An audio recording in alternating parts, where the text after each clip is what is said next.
Hello guys, मेरा नाम है हरिओम शर्मा और आज हम स्टार्ट करने जा रहे हैं एनपीओ की नेक्स्ट वीडियो। लास्ट वीडियो के अंदर मैंने आपको 6 एंट्रीज बताई थी जो आपको दिक्कत कर सकती हैं। आज की वीडियो में पहले मैं आपको कुछ नई टर्म्स सिखाऊंगा, प्लस टर्म्स सिखाने के बाद 4 एंट्रीज और बताऊंगा जो मुझे लगता है कि आपको डिफिकल्टी करेगी। फिर उससे नेक्स्ट वीडियो में, यानी जो आज की वीडियो से सेकेंड वीडियो में एक और उसके बाद एक, उसके अंदर हम फुल फ्लेज करेंगे और देन एनपीओ हमारा खत्म होगा। ठीक है, चलो ट्रम्स की बात करते हैं। कुछ आपके सामने ट्रम्स आ रही हैं। सबसे पहली term, life membership fee. Life membership fee क्या होती है?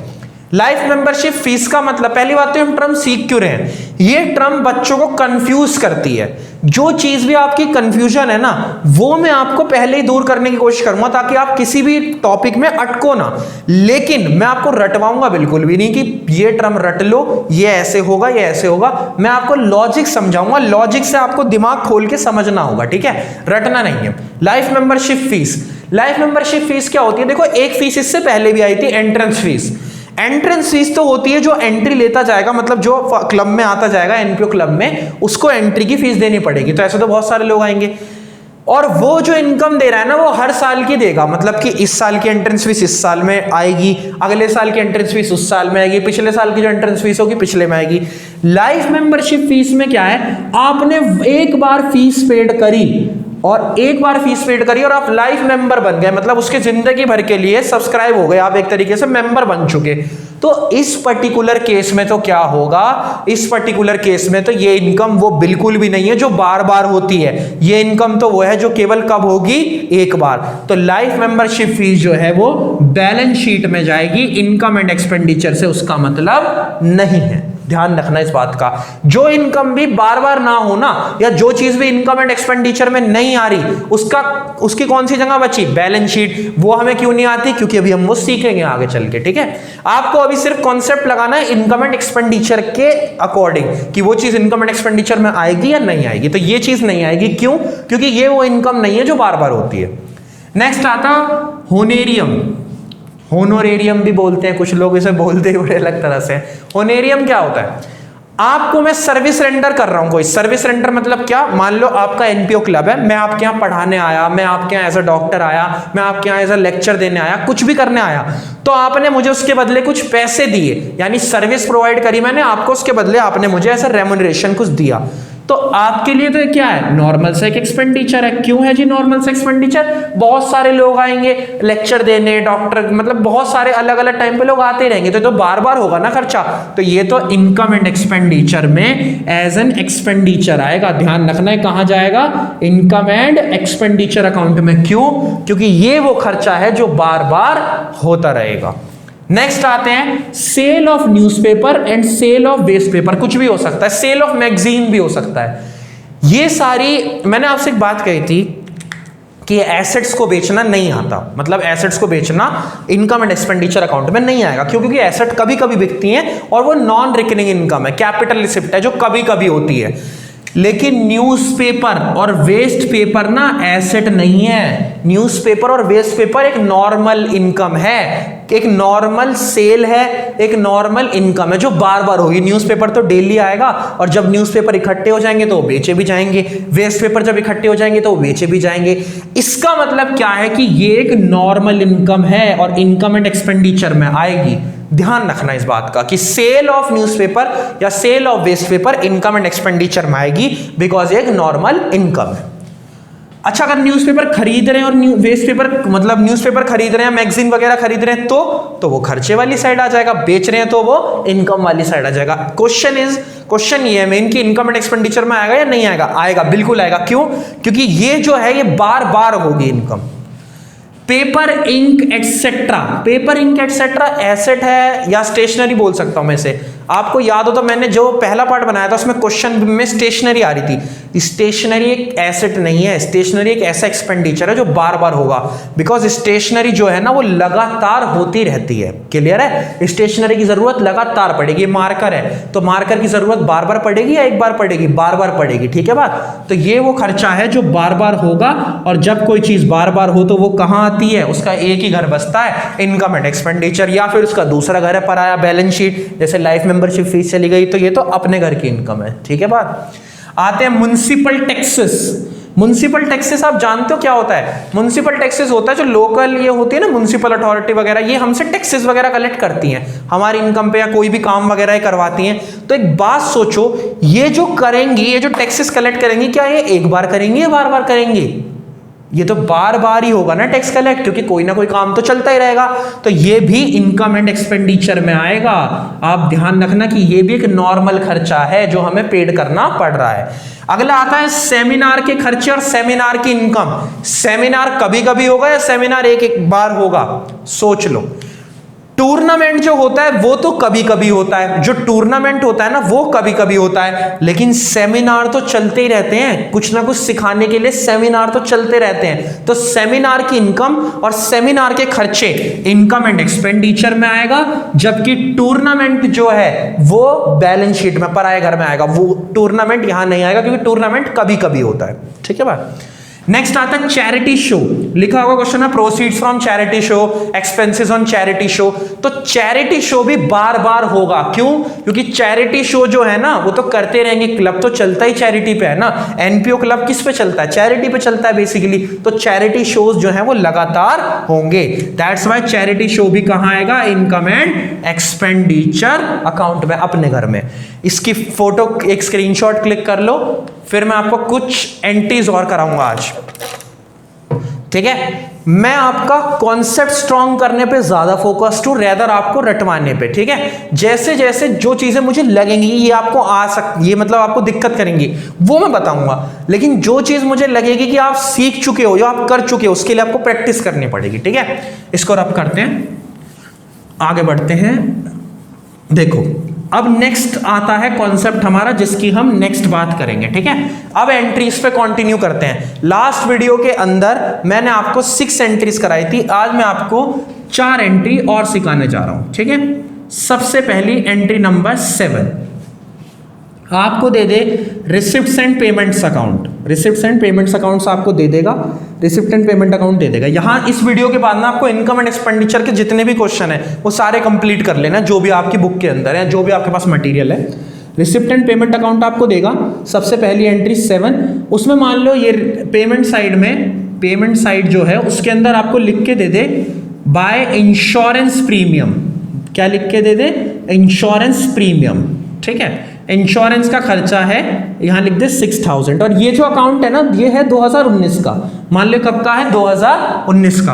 और यहां पर लिखा हो ब्रैकेट में, ये तो 6000 लिखा है, यहां पर लिखा हो इंक्लूड 600 फॉर 2018। क्या लिखा हो? 600 फॉर 2018। पहले आप वीडियो पॉज करके एक बार ट्राई कर लो कि आपसे हो पाएगा कि नहीं, फिर आप मेरा सॉल्यूशन देखना। इनकम एंड एक्सपेंडिचर अकाउंट में करना क्या है? आई होप आपने पॉज करके देखा होगा। अब मैं बताता हूं। इंश्योरेंस प्रीमियम तो 6000 है, तो टू इंश्योरेंस जो इंश्योरेंस प्रीमियम है वो तो आपको लेना है। इंश्योरेंस प्रीमियम कितना है जी? 6000 है। याद करो, बार बार एक ही बात, हजारों बार एक ही बात बोल चुका हूं मैं, हजारों बार तो खैर नहीं, 120-30 बार तो बोल दिया होगा कि हमेशा करंट ईयर की बात करो। किसकी बात करो? हमेशा करंट ईयर की। तो 6000 तो 2019 का है, ये टोटल 19 का दिख रहा है ना, लेकिन इसमें 600 कब का इंक्लूड है, यानी 600 कब का इंक्लूड है? 2018। तो लेस करना है इंक्लूड, इंक्लूडेड जो है कितना है? इंक्लूडेड 600। क्यों करना है लेस? क्योंकि ये जो है पिछले साल का खर्चा है, हमें हर चीज कब की चाहिए? करंट ईयर की। तो अगर कभी भी कोई पुराना इंक्लूड होगा कुछ तो हम उसको बिल्कुल भी नहीं लेने वाले। ठीक है, ये एंट्री नंबर 7 थी। एंट्री नंबर 8 पर प्रस्थान हो, एंट्री नंबर 8 पर आते हैं। Receipt and payments account. Receipts and payments account. Receipts and payments में मान लीजिए सब्सक्रिप्शन के बारे में, रिसिप्ट्स एंड पेमेंट में ये दे रखा है आपको कि जो सब्सक्रिप्शन है 2 में लिखा हो सब्सक्रिप्शन 2015 का 1 लाख, 2016 का 1.5 लाख 1,50,000, और यहाँ पर लिखा हो 2017 का 2 लाख। ठीक है जी बात। और यहाँ पर ऊपर लिखा हो 2016 का अकाउंट। ठीक है, और नीचे एक लाइन लिखी हो कि मेंबर्स ने पे करा है 600 ईच, मतलब 600 ने पेड करा है, और मेंबर जो हैं वो मेंबर्स हैं आपके 200। मेंबर्स कितने हैं जी? 200 है, यानी हर मेंबर कितना पेड कर रहा है? 600 और 200 मेंबर्स हैं। तो अब यहां पर इनकम एंड एक्सपेंडिचर अकाउंट में थोड़ा साइड में कर देता हूं, यहां पर एक छोटा सा इनकम एंड एक्सपेंडिचर बना लेते हैं, क्योंकि नीचे बोर्ड में आपको दिखेगा नहीं। इनकम एंड एक्सपेंडिचर में बाय साइड सब्सक्रिप्शन कितना लो? आप कहते हो भैया आपने बार बार कहा है कि 1.5 लाख, मतलब जो इनकम करंट ईयर के वो लेनी है, तो आपके अकॉर्डिंग तो 1.5 लाख बननी चाहिए। बिल्कुल नहीं। अगर आपने सब्सक्रिप्शन वाली वीडियो देखी होगी तो मैंने सब्सक्रिप्शन वाली वीडियो में कहा था कि जब भी मेंबर्स दिख जाएं क्वेश्चन टाइप में, टाइप 1 या 2 था, मुझे एग्जैक्टली याद नहीं है, 3 था शायद, 3, कि जब मेंबर्स दिख जाएं तो और कुछ नहीं देखना, सीधा मतलब किससे होगा? मेंबर्स से। तो सब्सक्रिप्शन कितना आएगा जी? सब्सक्रिप्शन आएगा जितने मेंबर्स हैं, मेंबर्स कितने हैं? 200 इनटू जितना उन्होंने ईच ने पे करा, हर एक ने कितना पे करा है? 600, और मेंबर कितने हैं? 200। तो सब्सक्रिप्शन ये वाला लिया जाएगा। यानी जब मेंबर्स दे रखे हो तो आपको कुछ और नहीं देखना, सीधा इनकम कौन सी लेनी है? जो हर मेंबर की मल्टीप्लाई करके आएगा, यानी मेंबर्स इनटू एनुअल सब्सक्रिप्शन। चाहे ऊपर कुछ भी हो, चाहे कोई भी बात हो, आपको क्या मतलब है? मेंबर से मतलब है। ठीक है बात? इसको रब करते हैं, आप इसका स्क्रीनशॉट ले लो एक, जैसे भी आपको समझ आया वैसे नोट करो। ठीक है, आगे बढ़ते हैं। अब आते हैं एंट्री नंबर 8 पर। 2 एंट्रीज आज और डिस्कस करेंगे, फिर आप इनकम एंड एक्सपेंडिचर के सारे क्वेश्चन कर लो। कोई दिक्कत तब भी आती है तो कमेंट में पूछ लो, व्हाट्सएप पे पूछ लो, जैसे आपको ठीक लगे, इंस्टा पे पूछ लो, कैसे पूछ सकते हो। एंट्री नंबर बात करता हूं मैं एंट्री नंबर 9 की। जो एंट्री नंबर 9 है उसकी बात करता हूं। एंट्री नंबर 9 के अंदर हाँ एक ले लो आप, रिसिप्ट्स एंड पेमेंट्स अकाउंट।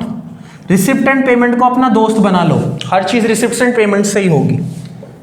ठीक है, यहां पर ले लिया आपने, यहां पर आपने ले लिया रिसिप्ट्स, यहां पर ले लिया आपने रुपीज, यहां पर आपने ले लिया पेमेंट्स। जैसे 11th में ट्रायल बैलेंस होता था ना पीएनएल बनाने के लिए, हर चीज के लिए ट्रायल बैलेंस का यूज होता था, ऐसे इनकम एंड एक्सपेंडिचर बनाने के लिए रिसिप्ट्स एंड पेमेंट्स का ज्यादा, मतलब हर चीज उससे ही आ रही है बेसिकली। ठीक है, एक एंट्री लिखी हुई है 2 में, लिखा है सब्सक्रिप्शन 40,000। सब्सक्रिप्शन कितना लिखा हुआ है? 40,000 लिखा हुआ है मान लीजिए, और आपको साथ में लिख के दे दे, सब्सक्रिप्शन के साथ में लिख के दे दे नीचे एक एडजस्टमेंट दे दे, कोई भी एडजस्टमेंट लिख के दे दे कि subscription includes, wrongly includes, subscription wrongly includes, ये बीच में लिखा हुआ है, इसके आप लिख लेना, 2,000 फॉर एक्सपेंसेस या 2,000 as expenses of car, as expenses of car.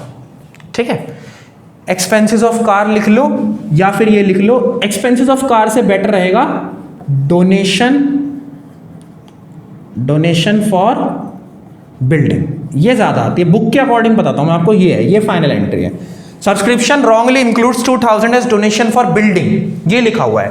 तो भैया नीचे बनाना तो आपको वही है, इनकम एंड एक्सपेंडिचर अकाउंट, यही फॉर्मेट है, फॉर्मेट भी एक है, एक्सपेंडिचर इनकम। तो आप लिखोगे बाय में सब्सक्रिप्शन। अब आपके अकॉर्डिंग क्या होना चाहिए, जो आपको लग रहा है, आई थिंक वो ठीक लग रहा होगा कि सब्सक्रिप्शन है 40,000, आपने लिखा। मुझे बताओ कि मैं 2,000 का कुछ करूं या ना करूं, सोच लो आप। लेस करना है या ऐड करना है, क्या करना है बताइए? लेस करना है या ऐड करना है 2,000 को, ये बताओ, या कुछ नहीं करना? आपको इसे लेस करना पड़ेगा, ऐड नहीं करना। क्यों लेस आपको इसलिए करना है क्योंकि 2,000 कोई भी इनकम है, ये सब्सक्रिप्शन 40,000 है, इसके अंदर गलती से किसी और चीज के लिए इनकम इंक्लूड है, तो भैया उसे तो डिडक्ट करना है ना, क्योंकि आपको तो करेक्ट वैल्यू चाहिए। 38,000 है आपकी करेक्ट वैल्यू। क्यों? क्योंकि सब्सक्रिप्शन के अंदर अगर गलती से कुछ इंक्लूड हो गया है तो उसे आपको लेस करके लेना है, क्योंकि वो वहां की इनकम थोड़ी ना है। कोई भी चीज रॉन्गली इंक्लूड होगी तो उसे हमें डिडक्ट करना होगा। स्क्रीनशॉट लो इसका। ठीक है, आई होप आपने क्लिक करा होगा। अब आगे बढ़ते हैं, एंट्री नंबर 10 पे आते हैं। एंट्री नंबर 10 पर आते हैं। एंट्री नंबर 10 की बात करते हैं कि एंट्री नंबर 10 में क्या है। देखिए एंट्री नंबर 10 बहुत अच्छी एंट्री है ये भी, रिसिप्ट्स एंड पेमेंट्स अकाउंट्स, ये आपको दे रखा होगा यहां पर लिखा है बाय कॉस्ट ऑफ कार, मुझे अब आपसे कुछ पूछना है। Cost of car 4000, by expenses on car 500, expenses on car 200। नीचे बनाना है आपको इनकम एंड एक्सपेंडिचर अकाउंट। अब यहां क्या आना चाहिए, क्या नहीं आना चाहिए? कॉस्ट ऑफ कार आनी चाहिए, एक्सपेंसेस ऑफ कार। आप एक काम करो, पॉज करो और देख लो एक बार कि करना क्या है, ठीक है? मैं आपको बताता हूं। बाकी कॉस्ट ऑफ कार लेना है या फिर आपको एक्सपेंसेस ऑफ कार लेना है इनकम एंड एक्सपेंडिचर में, ठीक है? आपको इनकम एंड एक्सपेंडिचर में लेना होगा केवल एक्सपेंसेस ऑन कार। ये खर्चे वाली साइड है ना, तो एक्सपेंसेस ऑन कार लेना होगा बस। क्यों? क्योंकि कॉस्ट ऑफ कार तो एसेट की वैल्यू है। बार बार वही तो कह रहा हूं मैं, एसेट नहीं आती यहां पर, केवल एक्सपेंसेस ऑन कार आएगा। क्यों? क्योंकि कार पे होने वाले एक्सपेंडिचर तो बार बार होंगे, कार की सर्विस तो बार बार होगी, कार में पेट्रोल तो बार बार डलेगा, लेकिन कार तो मैं एक ही बार खरीदूंगा, या कार तो मैं कभी कभी खरीदूंगा, कार रोज रोज थोड़ी खरीदूंगा। और जो इनकम बार बार, वो जो खर्चा बार बार या जो इनकम बार बार नहीं होती, वो इनकम एंड एक्सपेंडिचर में अपने घर में नहीं आती, वो पराये घर में आती है। पराया घर कौन सा है? बैलेंस शीट, ठीक है बात? तो अब इसका भी आप स्क्रीनशॉट ले लो, फिर मैं एक बात करता हूं। हाँ, तो यहां तक हमारा इनकम एंड एक्सपेंडिचर का पूरा कॉन्सेप्ट क्लियर हो चुका है। जो जो मैंने बातें बताई हैं उसको एक जगह लिखना लास्ट कई वीडियोस से, और उसको कंप्लीट करना। जो दिक्कत आती है पूछ लो, बिकॉज नुकसान वरना आपका होगा। कोविड पता नहीं कब तक चले, इसलिए इसे कंप्लीट करो, और कोई दिक्कत आती है तो मुझसे पूछ लेना। Thank you so much.